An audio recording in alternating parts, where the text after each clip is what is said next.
आप सभी का मिशन इंस्टीट्यूट रायबरेली के वर्चुअल प्लेटफॉर्म पर स्वागत है।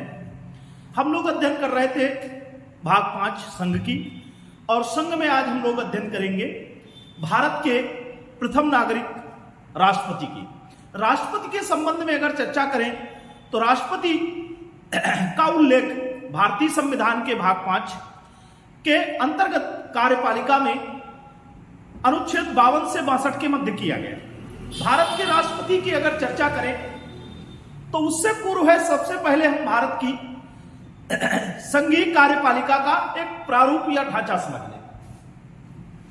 भाग 5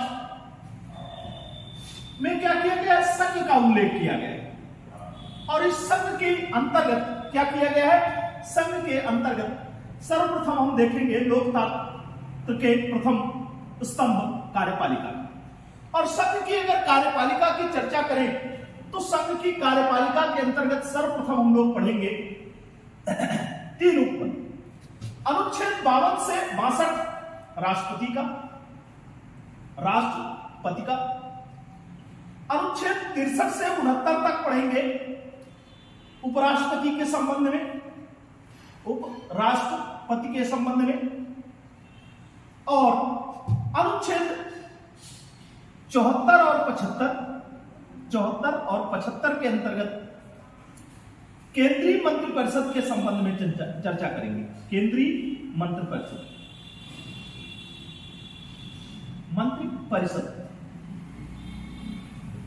और अगर देखें आर्टिकल 76 के अंतर्गत तो महान्यायवादी ये। अब पुनः देख लेते हैं हम लोग कि संघ की कार्यपालिका के अंतर्गत कौन कौन आता है। तो संघ की कार्यपालिका के अंतर्गत सर्वप्रथम अनुच्छेद 52 से 62 राष्ट्रपति, 63 से 69 उपराष्ट्रपति, और अनुच्छेद 74 और 75 में केंद्रीय मंत्रिपरिषद का उल्लेख किया गया है, और अनुच्छेद 76 में महान्यायवादी के संबंध में प्रावधान किया गया। और इन सभी को अगर सम्मिलित रूप से कहें तो संघ की कार्यपालिका के अवयव या अंग। अगर इन पर चर्चा करें तो सर्वप्रथम हमारी चर्चा शुरू होती है केंद्र की कार्यपालिका में राष्ट्रपति की, और राष्ट्रपति का उल्लेख अनुच्छेद 52 से 62 किया गया है। अगर इस पर आप देखेंगे तो तीनों पर ये प्रश्न रहते हैं कि संघ की औपचारिक कार्यपालिका शक्ति किसमें निहित होती है, तो उसका आपको उत्तर मिलता है संघ की औपचारिक कार्यपालिका शक्ति, संवैधानिक कार्यपालिका शक्ति राष्ट्रपति में निहित। और क्या है? राष्ट्रपति में संवैधानिक या औपचारिक कार्यपालिका शक्ति निहित होती है, जबकि संघ की वास्तविक कार्यपालिका शक्ति केंद्रीय मंत्रिपरिषद के अंतर्गत निहित होती है। और अगर हम चर्चा करें आगे चल करके कि महान्यायवादी क्या होता है, तो इसे लिखा जाता है अटॉर्नी जनरल ऑफ इंडिया। इस अटॉर्नी जनरल ऑफ इंडिया की अगर चर्चा करें तो राष्ट्रपति ऐसे व्यक्ति को अटॉर्नी जनरल ऑफ इंडिया बनाता है जो कि सुप्रीम कोर्ट का न्यायाधीश बनने की योग्यता रखता है। और इस महान्यायवादी का कार्य होता है कि केंद्र सरकार या राष्ट्रपति को विधि संबंधी परामर्श देना, और इस विधि संबंधी परामर्श देने में उसको राष्ट्रपति द्वारा अन्य विधिक कार्य जो सौंपे जाएं उनका भी युक्त निर्वहन करेगा। तो आज हम लोग सर्वप्रथम चर्चा करेंगे भारत के राष्ट्रपति की, अगली क्लास में चर्चा करेंगे भारत के उपराष्ट्रपति की। तो आज हम लोग शुरू करते हैं भारत के राष्ट्रपति के संबंध में कि राष्ट्रपति के संबंध में क्या उपबंध किए गए। तो इस आज हम लोग पढ़ेंगे अनुच्छेद 52 से 62 के मध्य।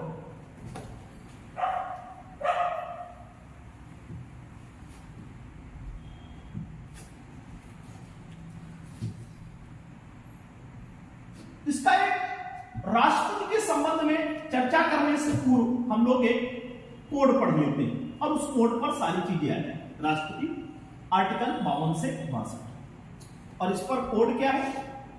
पकान, कोका, दुयोदशम,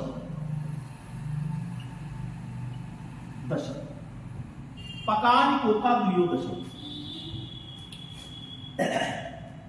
इस पकानिकों का द्वयोदशम पे देखें तो पास है राष्ट्रपति का पद अनुच्छेद 52 में, 53 में है संघ की कार्यपालिका शक्ति, कार्यपालिका शक्ति। अनुच्छेद 54 में राष्ट्रपति का निर्वाचन,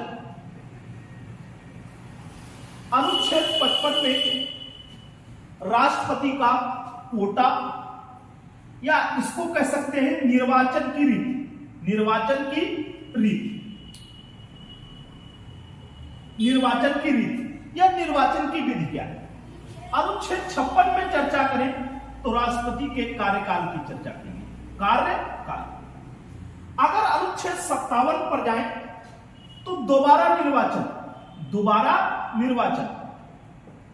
निर्वाचन, और इस दोबारा निर्वाचन का तात्पर्य है पुनर्निर्वाचन से, कि राष्ट्रपति का पुनर्निर्वाचन कैसे होगा। अनुच्छेद अगर 58 की चर्चा करें तो इस पर राष्ट्रपति की योग्यताएं या अर्हताओं के संबंध में चर्चा की गई। अनुच्छेद 59 की बात करें तो राष्ट्रपति की दशाएं या शर्तें उल्लिखित की गई।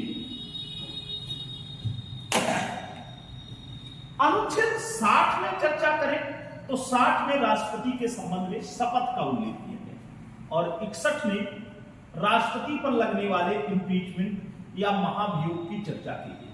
इसकी महाभियोग पूरा देखते हैं। अगर इस कोड को तैयार कर ले तो सिविल सेवा से लेकर के, सिविल सेवा की प्रारंभिक परीक्षा से लेकर के अन्य छोटे छोटे जो एक दिवसीय परीक्षाएं होती हैं, उन सब में इस कोड से ही आपको बराबर क्वेश्चन मिल जाएंगे। उन क्वेश्चनों का कैसे उत्तर दें, तो उसका उत्तर देने का तरीका क्या है कि हम कोड को पहले तैयार करें। क्या कोड है? पकान कोका द्वियो दशम। इस पकान कोका द्वियो दशम पर अगर चर्चा करें तो अनुच्छेद 52 में राष्ट्रपति का पद, अनुच्छेद 53 में कार्यपालिका शक्ति, अनुच्छेद 54 में राष्ट्रपति का निर्वाचन, अनुच्छेद 55 में कोटा या राष्ट्रपति के निर्वाचन की रीति, अनुच्छेद 56 में कार्यकाल, अनुच्छेद 57 में दोबारा निर्वाचन या पुनर्निर्वाचन की चर्चा की गई है, अनुच्छेद 58 में योग्यताएं, अनुच्छेद 59 में राष्ट्रपति के पद के संबंध में दशाएं या शर्तें, अनुच्छेद 60 में शपथ का उल्लेख है, अनुच्छेद 61 में महाभियोग की प्रक्रिया का उल्लेख किया गया। तो आप इस कोड को तैयार कर लेंगे या फिर इसका स्क्रीनशॉट ले सकते हैं और इसको अपने पास आप लिख सकते हैं, जिससे छोटे छोटे आपके प्रश्न प्रतियोगी परीक्षाओं में आसानी से सॉल्व हो सके।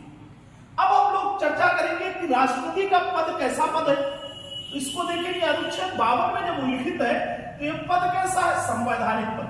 कैसा? संवैधानिक पद। क्योंकि संवैधानिक पद, क्योंकि इसका संविधान में क्या किया गया है? उल्लेख किया गया है।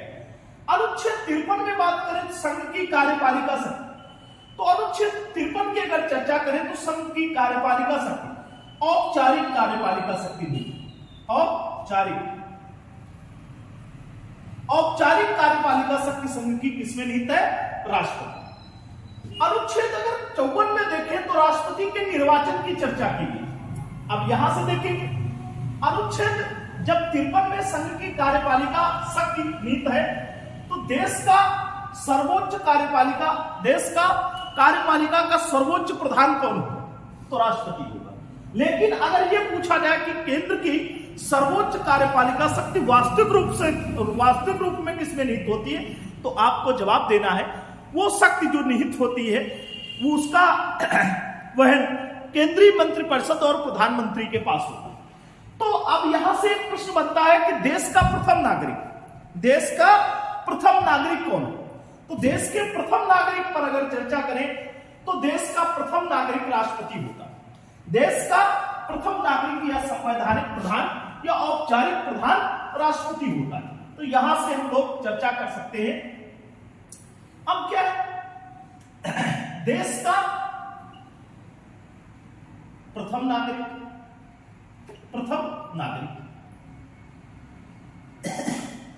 देश का प्रथम नागरिक कौन होता है? राष्ट्रपति। अब उसके बाद अगर चर्चा करें राष्ट्रपति का निर्वाचन कैसे होगा, तो राष्ट्रपति पहली चीज तो यह ध्यान रखना है कि नियुक्त नहीं, निर्वाचित होता है। अब अगर यह पूछ लिया जाए कि क्यों निर्वाचित होता है, तो इस क्यों का जवाब होगा क्योंकि भारत एक गणतांत्रिक देश है या भारत एक गणराज्य। अगर ये देश राजतंत्र होता, गणराज्य ना होता, तो राष्ट्रपति का निर्वाचन ना होता। जो गणराज्य होता है उसका राष्ट्राध्यक्ष निर्वाचित होता। आपको हमने भारतीय संविधान की प्रस्तावना अध्ययन कराया था, उसमें विश्लेषण किया था, तो उसमें लिखा था हम भारत के लोग भारत को एक संपूर्ण प्रभुत्व संपन्न समाजवादी पंथनिरपेक्ष लोकतंत्रात्मक गणराज्य बनाने के लिए तथा इसके समस्त नागरिकों को। तो अब देखिएगा पीछे हमने जो शब्द बोले क्या है, भारत को संपूर्ण प्रभुत्व संपन्न समाजवादी पंथनिरपेक्ष लोकतंत्रात्मक क्या बनाने के लिए, गणराज्य। और गणराज्य कोई राष्ट्र तभी कहा जाएगा जिस राष्ट्र का राष्ट्राध्यक्ष राष्ट्र प्रमुख निर्वाचित होगा वो देश गणराज्य होगा वरना राज्य। जैसे हमारे देश और ब्रिटेन की स्थिति देखेंगे तो ब्रिटेन का सम्राट निर्वाचित नहीं होता, वो वंशानुगत होता है। शक्ति वैसी ही होती है जैसे ब्रिटेन के सम्राट के पास या ब्रिटेन की महारानी के पास, उनके पास औपचारिक शक्ति होती है, वास्तविक शक्ति उनके पास नहीं होती। सेम वो स्थिति भारत में भी है, लेकिन ब्रिटेन में राजतंत्र है और भारत में गणतंत्र। अंतर क्या है, ब्रिटेन का जो राजा होता, ब्रिटेन का जो शासक होता है वो वंशानुगत होता है, रानी के पेट से पैदा होता है। हमारे यहाँ का राजा, हमारे यहाँ का शासक, हमारे यहाँ का राष्ट्रपति मत पेटी से उत्पन्न होता है, अर्थात निर्वाचित होता है, इसलिए हमारा देश गणराज्य। तो आप देखेंगे निर्वाचन क्यों होता है, तो निर्वाचन कैसे होता है और किस प्रकार होता है, उसके लिए एक चार्ट पर चर्चा करेंगे। देखेंगे राष्ट्रपति का निर्वाचन। तो राष्ट्रपति के निर्वाचन की अगर बात करें तो राष्ट्रपति का निर्वाचन कैसे हो रहा, तो यहां से ध्यान रखिए राष्ट्रपति का निर्वाचन। अब निर्वाचन कैसे होगा, तो अनुच्छेद 54 के तहत हो रहा। निर्वाचन होगा कैसे, निर्वाचक मंडल द्वारा। कैसे, निर्वाचक मंडल द्वारा। अब ये निर्वाचक मंडल क्या होता है, इसको कहते हैं इलेक्टोरल कॉलेज। क्या कहते हैं, इलेक्टोरल कॉलेज। और इस निर्वाचक मंडल में शामिल कौन होगा, तो इस निर्वाचक मंडल में देखेंगे दो तरीके के सदस्य शामिल होते हैं। एक संसद के सदस्य या संसद के निर्वाचित सदस्य, ऐसा कह सकते हैं निर्वाचित सदस्य। और दूसरी एक बात ध्यान रखनी है आपको, विधानसभाओं के निर्वाचित सदस्य, निर्वाचित सदस्य। अब यहां पर ध्यान रखेंगे कि संसद के निर्वाचित सदस्य के अंतर्गत कौन कौन आएगा, तो यहां पर संसद के निर्वाचित सदस्यों के अंतर्गत आ जाएगा लोकसभा के निर्वाचित सदस्य। और दूसरा क्या हो जाएगा, राज्यसभा के निर्वाचित सदस्य। अब यहां पर एक बात ध्यान रखनी है, विधानसभाओं के निर्वाचित सदस्यों के साथ साथ यहां प्लस का निशान ध्यान रखना, एक 70वां कॉन्स्टिट्यूशन अमेंडमेंट किया गया था, 70वां संविधान संशोधन। और यह कब हुआ था, 1952 में। और 1952 में जो 70वां संविधान संशोधन हुआ, इसके द्वारा दो केंद्र शासित प्रदेश, एक दिल्ली और दूसरा पुदुचेरी के दिल्ली और पुदुचेरी विधानसभाओं के निर्वाचित सदस्यों को भी राष्ट्रपति के निर्वाचक मंडल में शामिल किया गया। अर्थात राष्ट्रपति के निर्वाचन में वोट देने का अधिकार दिल्ली और पुदुचेरी की विधानसभाओं को भी प्राप्त होगा। तो यहां पर पुनः एक बार देख लेते हैं कि राष्ट्रपति का निर्वाचन कैसे होगा, तो इसके निर्वाचन का उल्लेख अनुच्छेद 54 में किया गया है। और निर्वाचन किसके द्वारा होता है, निर्वाचक मंडल द्वारा होता है। निर्वाचक मंडल में कौन कौन होता है, तो संसद के निर्वाचित सदस्य और विधानसभाओं के निर्वाचित सदस्य शामिल होते हैं। संसद के निर्वाचित सदस्यों में देखें किसको कौन आएंगे, तो लोकसभा के निर्वाचित सदस्य और राज्यसभा के निर्वाचित सदस्य। यहां पर आपको एक बात ध्यान रखनी है, किसी भी सदन के या फिर किसी भी विधानमंडल के मनोनीत सदस्य, नामिनेट सदस्य, नाम निर्दिष्ट सदस्य शामिल नहीं होते हैं। तो ध्यान रखना है कि राष्ट्रपति के निर्वाचन में किसी भी प्रकार के मनोनीत सदस्य शामिल नहीं होते, केवल और केवल निर्वाचित सदस्य ही शामिल होते। अब हम लोग पुनः बात करते हैं तो ये हो गया निर्वाचक मंडल की बात। अब हम लोग बात करेंगे कोटा या रीति की बात। इस कोटा या रीति के संबंध में जब चर्चा करेंगे तो क्या चर्चा करेंगे, इस पर देखेंगे कि राष्ट्रपति के निर्वाचन की विधि क्या है, राष्ट्रपति के निर्वाचन की विधि, तो इसको ध्यान रखेंगे, इसका कैसे एनालिसिस करेंगे। राष्ट्रपति का 55 एक आर्टिकल है अनुच्छेद 55 के अनुसार, तो 55 में क्या प्रावधान है, राष्ट्रपति के निर्वाचन की रीति, निर्वाचन की रीति या विधि कह सकते हैं। तो राष्ट्रपति का निर्वाचन किस विधि से होता है ये ध्यान रखेंगे, आनुपातिक प्रतिनिधित्व निधित्व पद्धति से। और कैसे होता है, तो दूसरी लाइन आपको ध्यान रखना है, एकल संक्रमणीय ट्रांसफरेबल, ये ध्यान रखना, एकल संक्रमणीय मत प्रणाली द्वारा, एकल संक्रमणीय मत प्रणाली से। और मतदान जो होता है वो कैसा मतदान होता है, गुप्त मतदान। कैसा मतदान होता है, गुप्त मतदान। और एक बात ध्यान रखना है कि इनका राष्ट्रपति का निर्वाचन कैसे होता है, अप्रत्यक्ष रूप से, अप्रत्यक्ष रूप से। अब इसी पर एक चर्चा या मतभेद की स्थिति आती है कि लोगों का मानना है कि जब देश गणतंत्र है और देश का राष्ट्रपति निर्वाचित होता है तो उसको जनता द्वारा निर्वाचित किया जाए, ना कि अप्रत्यक्ष रूप से, क्योंकि अब तो इसके राष्ट्रपति के निर्वाचन में राष्ट्रपति को वोट देने में एमपी और एमएलए, विधानसभा के सदस्य एमएलए और राज्यसभा और लोकसभा के सदस्य एमपी शामिल होते हैं। मतलब सांसद और विधायक इसमें भाग लेते हैं, आम जनता इसमें भाग नहीं लेती। तो आम जनता भाग ले ये कुछ लोगों का मानना है, लेकिन आम जनता जब भाग लेगी और फिर हम वैसे निर्वाचित राष्ट्रपति को औपचारिक शक्ति देंगे, वास्तविक शक्ति नहीं देंगे, तो ये ऐसी बात होगी जो अपने आप में विरोधाभास प्रकट करेगी।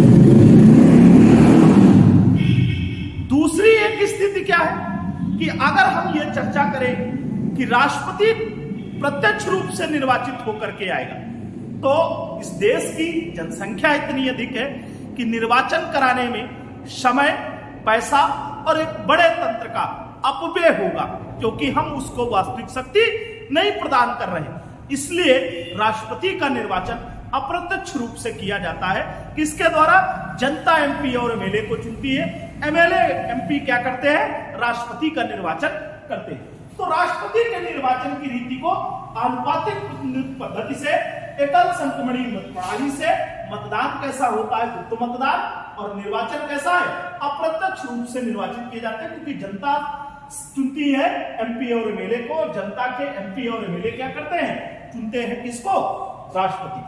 तो ये आपको ध्यान रखना है कि राष्ट्रपति के निर्वाचन की रीति क्या है। आगे चल करके हम लोग देखें कि राष्ट्रपति का कार्यकाल क्या होता है, राष्ट्रपति का कार्यकाल क्या है। यहां पर अगर देखें राष्ट्रपति के कार्यकाल के संबंध में, तो राष्ट्रपति का कार्यकाल क्या होता है, राष्ट्रपति का कार्यकाल। अब एक कार्यकाल का उल्लेख या पदावधि का उल्लेख किसमें किया गया है, आर्टिकल 56 किसमें किया गया है, आर्टिकल 56 में किया गया। तो 56 के तहत क्या प्रावधान है कि राष्ट्रपति का जो कार्यकाल होता है उसके पद ग्रहण की तिथि से, कब से होता है, पद ग्रहण की तिथि से, आगामी कब तक होता है, आगामी 5 वर्ष के लिए किया जाता है, आगामी 5 वर्ष के लिए किया जाता है। तो 5 वर्ष के लिए जो ये निर्वाचन होता है, किस प्रकार, कैसे, 5 वर्ष के लिए। अब 5 वर्ष के लिए तो इस समय, इस स्थिति में क्या होता है, यहां पर ध्यान रखेंगे, परंतु राष्ट्रपति पहली कंडीशन, दूसरी और तीसरी। पहली स्थिति क्या है, राष्ट्रपति अपना त्याग पत्र, पहला क्या है, त्याग पत्र, कभी भी क्या कर सकता है, उपराष्ट्रपति को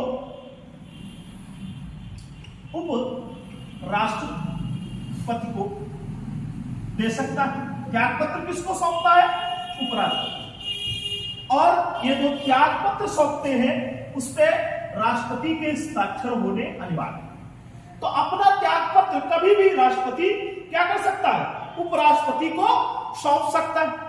अगर दूसरे बिंदु पर चर्चा करें कि इसका पद 5 वर्ष से पहले कब खाली हो सकता है, तो दूसरी चर्चा पर करें या इसको बिंदुवार कर ले, क्या हो गया। और अगर खा पर चर्चा करें तो क्या है, अनुच्छेद 61 में महाभियोग की प्रक्रिया के द्वारा, महाभियोग की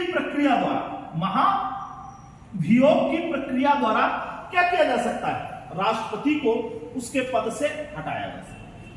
और तीसरी कंडीशन देखेंगे तो यहां पर राष्ट्रपति 5 वर्ष के बाद भी, 5 वर्ष के पश्चात भी अपने पद पर बना रहता है। कब तक, जब तक कि उसका उत्तराधिकारी पद ग्रहण नहीं कर लेता। अगर कोई ऐसी स्थिति आती है कि राष्ट्रपति के पदावधि समाप्त हो जाने से पूर्व पदावधि समाप्त हो जाने से पूर्व राष्ट्रपति के नए राष्ट्रपति के चुनाव नहीं हुए हैं, तो क्या किया जाता है, तो राष्ट्रपति अपने पद पर तब तक बना रहेगा जब तक कि उसका उत्तराधिकारी पद ग्रहण नहीं कर लेता। तो ये आपको ध्यान रखना है। यहां पर एक बात और ध्यान रखनी है कि जब राष्ट्रपति अपना त्याग पत्र उपराष्ट्रपति को देता है तो उपराष्ट्रपति इसकी तत्काल सूचना या अविलंब सूचना, तत्काल सूचना इसको देता है, लोकसभा अध्यक्ष को। यह बात आपको ध्यान रखनी है कि राष्ट्रपति के त्याग पत्र की सूचना उपराष्ट्रपति तत्काल किसको देता है, तो ध्यान रखना है लोकसभा अध्यक्ष को इसकी सूचना तत्काल देगा। तो यह हो गई कार्यकाल की बात कि अनुच्छेद 56 में राष्ट्रपति के कार्यकाल का उल्लेख किया गया है। पद ग्रहण की तिथि से आगामी 5 वर्ष तक के लिए वो पद ग्रहण करता है, परंतु इस 5 वर्ष से पूर्व की स्थिति में भी क्या कर सकता है, एक तो कभी भी अपना त्याग पत्र उपराष्ट्रपति को सौंप सकता है, दूसरा क्या कर सकता है, अनुच्छेद 61 के तहत महाभियोग की प्रक्रिया के द्वारा उसे हटाया जा सकता है, और तीसरी कंडीशन है क्या कर सकता, अपने पद पर तब तक बना रहेगा जब तक कि उसका उत्तराधिकारी पद ग्रहण नहीं कर लेता। अब ये बात हो गई। अब हम लोग बात करेंगे राष्ट्रपति के पुनर्निर्वाचन की।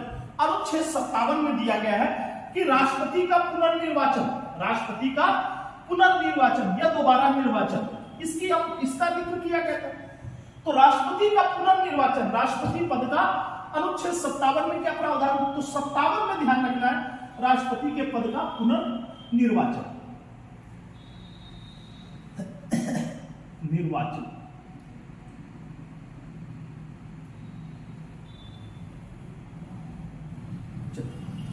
पुनर्निर्वाचन। अब इस पुनर्निर्वाचन की अगर चर्चा करें तो इस संबंध में कोई उल्लेख नहीं किया गया है। अमेरिकी संविधान में प्रावधान है कि वहां पर कोई राष्ट्रपति वहां का कोई व्यक्ति 2 ही बार वहां का राष्ट्रपति बन सकता है, लेकिन भारत के संबंध में ऐसा कोई प्रतिबंध नहीं है।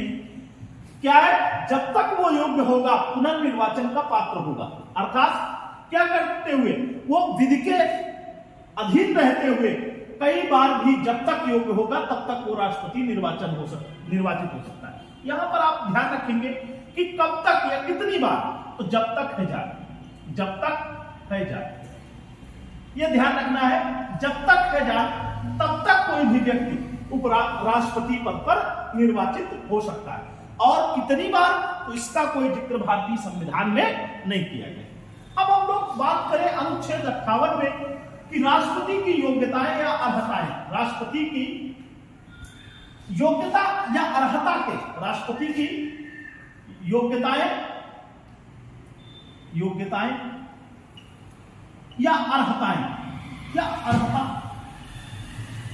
या अर्हता के संबंध में जिक्र करें या अर्हताएं। अनुच्छेद 58 में अर्हताओं या योग्यताओं के संबंध में उल्लेख किया गया है। तो इस पर 58(1) और 58(2) के अंतर्गत देख सकते।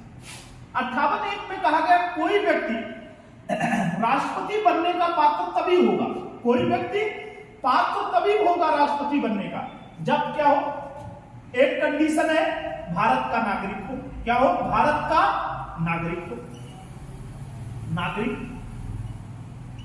हो।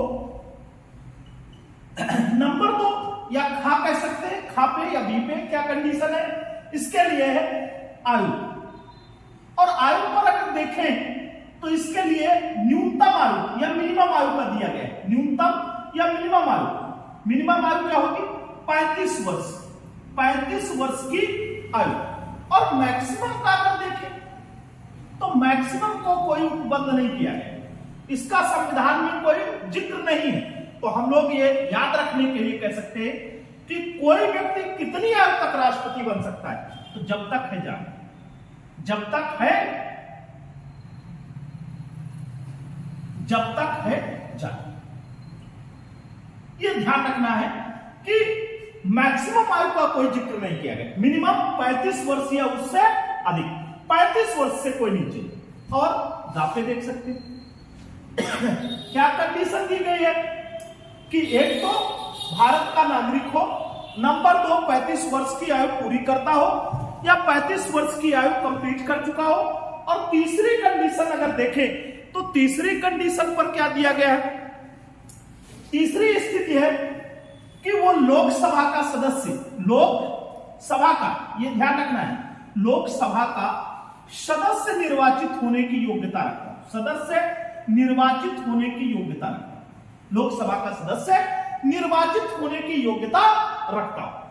और दूसरी कंडीशन 58(2) में क्या प्रावधान किया गया है, इस पे कहा गया है कि ऐसा व्यक्ति जो राष्ट्रपति निर्वाचित होगा लाभ का पद धारण न करता, लाभ का पद धारण न करता।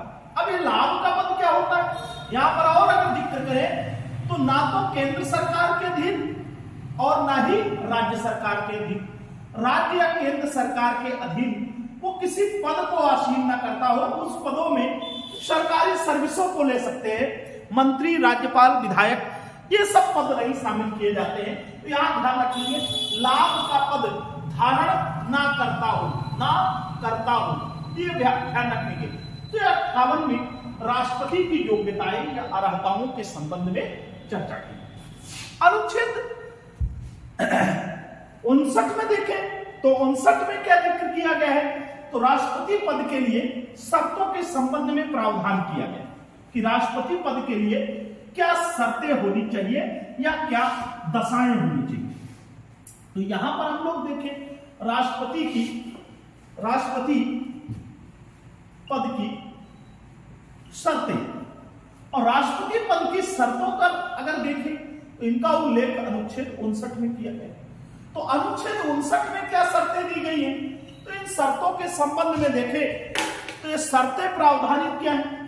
शर्तों में देखें तो नंबर 1 कहा गया है कि ऐसा व्यक्ति जो राष्ट्रपति निर्वाचित होगा वो क्या होगा, केंद्रीय विधानमंडल अर्थात संसद या राज्य विधानमंडल का सदस्य ना। अब इसको आप समझ लीजिए कि संसद या राज्य विधानमंडल का सदस्य ना हो, तो संसद के 2 सदन, ना तो वो लोकसभा का सदस्य हो और ना ही राज्यसभा का सदस्य हो। राज्य विधानमंडल के भी 2 सदन होते हैं, ना तो वो विधानसभा का सदस्य हो और ना ही विधान परिषद का सदस्य हो। इनमें से किसी सदन का सदस्य ना हो। यदि ऐसा कोई व्यक्ति राष्ट्रपति निर्वाचित कर लिया जाता है जो इसमें से या इसमें से किसी एक का सदस्य है, तो ये समझा जाएगा कि जिस दिन से उसने राष्ट्रपति का पद ग्रहण किया उस दिन से उस सदन से उसने अपना स्थान रिक्त घोषित कर दिया। दूसरी शर्त हम देखेंगे, दूसरी शर्त क्या है, राष्ट्रपति के लिए दूसरी शर्त का क्या उपबंध किया गया। तो पहली तो शर्त यह हो गई कि विधानमंडल का, और दूसरी शर्त पर ध्यान रखेंगे राष्ट्रपति कोई लाभ का पद, राष्ट्रपति अन्य कोई लाभ का पद, अन्य कोई लाभ का पद ना धारण करता। यह दूसरी कंडीशन क्या है।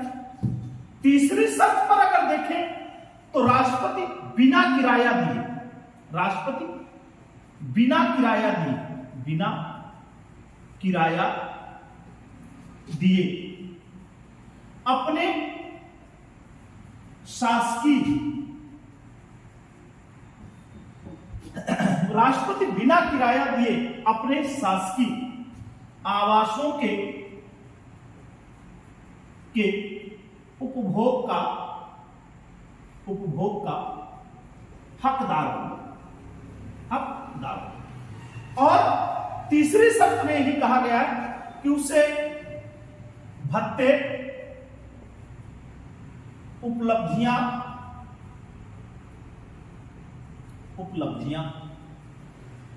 और छुट्टी प्रदान की जाए।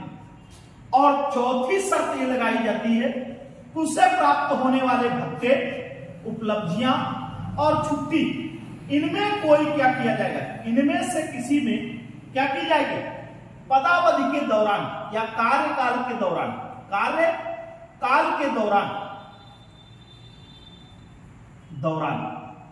उसमें पढ़ेंगे तो अलाभकारी परिवर्तन नहीं किया जाएगा। इस पे अलाभकारी परिवर्तन नहीं किया जाएगा। इसमें वेतन में, उपलब्धियों में, छुट्टी में, इनमें कोई भत्तों में, उपलब्धियों में, छुट्टी आदि में उसको मिलने वाली सुविधाओं में कोई उसके कार्यकाल के दौरान अलाभकारी परिवर्तन या हानिकारक परिवर्तन नहीं किया। तो यह ध्यान रखेंगे राष्ट्रपति पद की शर्तें। इसके पश्चात अगर हम लोग देखें, इसके पश्चात क्या अध्ययन करेंगे, इसके पश्चात अध्ययन करेंगे हम लोग राष्ट्रपति के द्वारा ली जाने वाली शपथ। और राष्ट्रपति जो शपथ ग्रहण करता है वो शपथ का उल्लेख अनुच्छेद 60 में किया गया है, ना कि अनुसूची 3 में। राष्ट्रपति की शपथ। अब राष्ट्रपति की शपथ का उल्लेख किसमें किया गया है, तो इसका उल्लेख अनुच्छेद 60 में किया गया है। ये अनुच्छेद 60 के अनुसार राष्ट्रपति शपथ ग्रहण किसके समक्ष करता है, राष्ट्रपति शपथ जो ग्रहण करता है, शपथ ये किसके समक्ष, सुप्रीम कोर्ट के मुख्य न्यायाधीश। अब इस बात को दूसरे लहजे में कहा जा सकता है कि सुप्रीम कोर्ट के मुख्य न्यायाधीश, या फिर हम इसको कह सकते हैं भारत का प्रथम न्यायाधीश, या भारत के मुख्य न्यायाधीश के समक्ष शपथ ग्रहण करेगा। और ये शपथ ग्रहण करेगा और उस पर शपथ ग्रहण करेगा या फिर प्रतिज्ञान करेगा, क्या करेगा, प्रतिज्ञान करेगा। और उस शपथ या प्रतिज्ञान करने के पश्चात उस पर हस्ताक्षर करेगा। यह अनुच्छेद 60 के अंतर्गत राष्ट्रपति की शपथ का उल्लेख किया गया।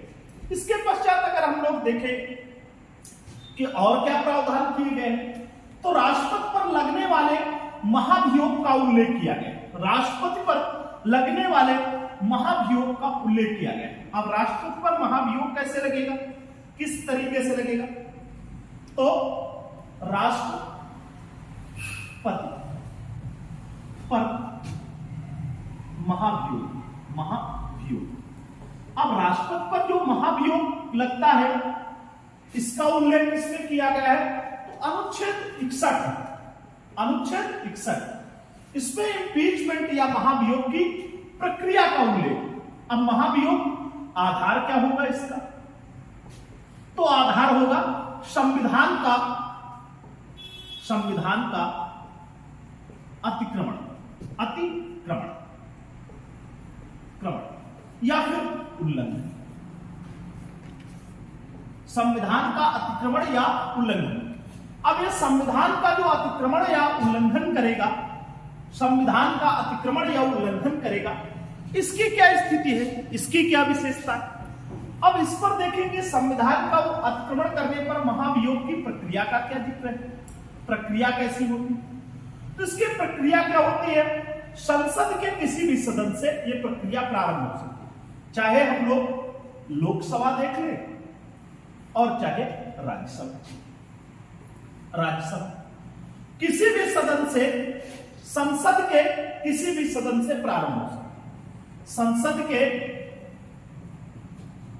के किसी भी सदन से यह प्रक्रिया प्रारंभ हो सकती है। यहां पर ध्यान रखना, किसी भी सदन से। अब संसद के किसी भी सदन, तो संसद के दो सदन होते हैं, लोकसभा और राज्यसभा। अब जिस भी सदन से प्रारंभ होगी, अब हम लोग जैसे मान लेते हैं कि लोकसभा से प्रारंभ हो, तो लोकसभा से इसके संबंध में जो प्रक्रिया शुरू होगी, तो लोकसभा के 1/4 सदस्यों द्वारा क्या किया जाएगा, महाभियोग का प्रस्ताव लाया जाएगा। और फिर क्या किया जाए, इस प्रस्ताव को 2/3 सदस्यों द्वारा प्रस्ताव को पारित किया जाए। और जब एक सदन से प्रस्ताव पास हो जाएगा तब दूसरे सदन जाएगा, और दूसरे सदन जब जाएगा तो दूसरा सदन उसके लगे आरोपों की जांच करेगा, और जब जांच करेगा, अन्वेषण करेगा, तो इस जांच के समय राष्ट्रपति या इसका प्रतिनिधि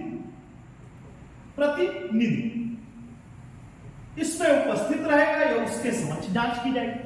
और जांच में अगर यह साबित हो जाता है कि राष्ट्रपति ने संविधान का अतिक्रमण या उल्लंघन किया, तो इस अतिक्रमण या उल्लंघन करने पर दूसरा सदन भी 2/3 बहुमत से प्रस्ताव को पारित कर देता है, तब राष्ट्रपति को उसी दिन से अपना पद त्यागना होगा। तो यह प्रक्रिया ध्यान रखेंगे, अनुच्छेद 61 के तहत राष्ट्रपति पर महाभियोग की प्रक्रिया लगाई जा सकती है। उसका सब आधार क्या होगा, एक ही आधार है। एक आधार क्या है, संविधान का अतिक्रमण या उल्लंघन करने पर महाभियोग की जो प्रक्रिया होगी, महाभियोग जो लगाया जाएगा, उसकी प्रक्रिया क्या होगी, उसकी प्रक्रिया संसद में शुरू होगी। संसद के किसी भी सदन से शुरू हो सकती है।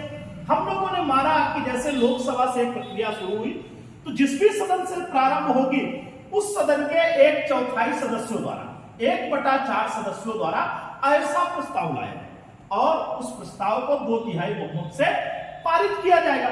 और अगर ऐसा पारित हो जाता तो दूसरे सदन जाएगा, और दूसरा सदन ऐसे प्रस्ताव की जांच करेगा, और जांच करने पर अगर यह सिद्ध हो जाता है कि राष्ट्रपति ने संविधान का अतिक्रमण या उल्लंघन किया है, और वो क्या करता है, ऐसे प्रस्ताव को पारित कर देता है, तब क्या होगा कि उसे अर्थात राष्ट्रपति को अपना पद छोड़ना। हाँ, महाभियोग की प्रक्रिया चलाए जाने से पूर्व राष्ट्रपति को 14 दिन पूर्व इसकी सूचना देनी अनिवार्य होती है। तो यह राष्ट्रपति पर इंपीचमेंट या महाभियोग की प्रक्रिया है। अभी तक किसी भी राष्ट्रपति पर महाभियोग की प्रक्रिया चलाई नहीं गई, अर्थात किसी भी राष्ट्रपति पर महाभियोग की प्रक्रिया नहीं चलाई गई, और ना ही उसे पद से इस प्रक्रिया से बेदखल होना पड़ा या अपना पद छोड़ना पड़ा। अब हम लोग बात करते हैं अनुच्छेद 62 में।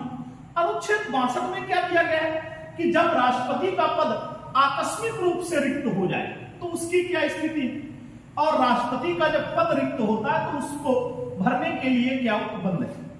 तो अनुच्छेद 62 में देखेंगे, अनुच्छेद 62 में क्या, राष्ट्रपति पद की रिक्ति, राष्ट्रपति पद का रिक्त होना, अब इस रिक्त होने की कंडीशन क्या है, तो आप सामान्यतः इसको समझे दो तरीके से।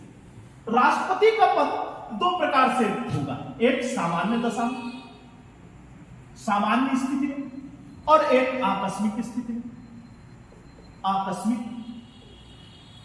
रिक्त। एक सामान्य रिक्ति होगी, एक आकस्मिक। जो सामान्य रिक्ति होती है, सामान्य तरीके से जब पद रिक्त होगा तो क्या है, इसका पद ग्रहण की तिथि से 5 वर्ष तक। अब 5 वर्ष बीतने से पूर्व ही निर्वाचन करा लिया जाता है, और पूर्व निर्वाचन जो हो जाता है वो जैसे ही वर्तमान राष्ट्रपति का कार्यकाल समाप्त होता है पूर्व में निर्वाचित 5 साल के पूर्व होने से पहले ही निर्वाचित व्यक्ति पद ग्रहण कर लेता है। ऐसा इसलिए किया जाता है कि ताकि राष्ट्रपति का पद खाली ना होने पाए या वो उस पर ऐसी स्थिति ना रहे कि राष्ट्रपति के पद पर कोई है। दूसरी स्थिति क्या है, आकस्मिक। तो आकस्मिक रिक्ति कैसे होगी, तो उसकी कंडीशन हो सकती है या तो राष्ट्रपति त्यागपत्र दे दे, या दूसरी कंडीशन है मृत्यु हो जाए,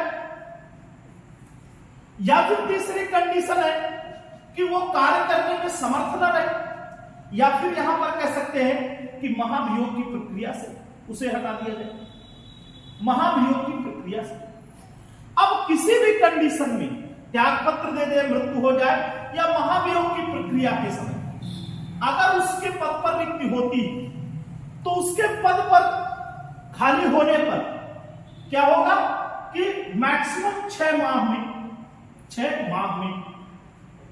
चुनाव करा लिए जाएंगे और 6 माह में चुनाव करा लिए जाएंगे, यथासंभव मैक्सिमम 6 माह, अधिकतम 6 माह। और इससे निर्वाचित व्यक्ति जो निर्वाचन होगा, इसका जो चुनाव होगा, निर्वाचन होगा, इस पर निर्वाचित व्यक्ति क्या करेगा, निर्वाचित व्यक्ति आगामी 5 वर्ष तक के लिए पद धारण करेगा। 5 वर्ष तक के लिए पद धारण, ऐसा नहीं कि शेष कार्यकाल के लिए पद धारण करेगा। यहां पर ध्यान रखेंगे और एक बात कि आकस्मिक तरीके से जब राष्ट्रपति का पद रिक्त होता है तो तब तक, जब तक कि नया राष्ट्रपति निर्वाचित नहीं हो पाता, तब तक कार्यवाहक राष्ट्रपति का प्रावधान किया गया है कि कार्यवाहक राष्ट्रपति क्या करेगा, उसके पद का संचालन अर्थात उसकी शक्तियों का निर्वहन करेगा। तो यह बात हो गई हम लोगों की राष्ट्रपति के निर्वाचन, राष्ट्रपति के पद ग्रहण, उसकी शपथ आदि के संबंध में हम लोगों ने आज अध्ययन कर लिया है। इसके पश्चात अभी राष्ट्रपति पर और चर्चा करेंगे हम अगली क्लास में, जिसके माध्यम से नए निर्वाचित राष्ट्रपति तक हम पहुंचेंगे। तो अगली क्लास में फिर अध्ययन करेंगे शेष राष्ट्रपति के संबंध में।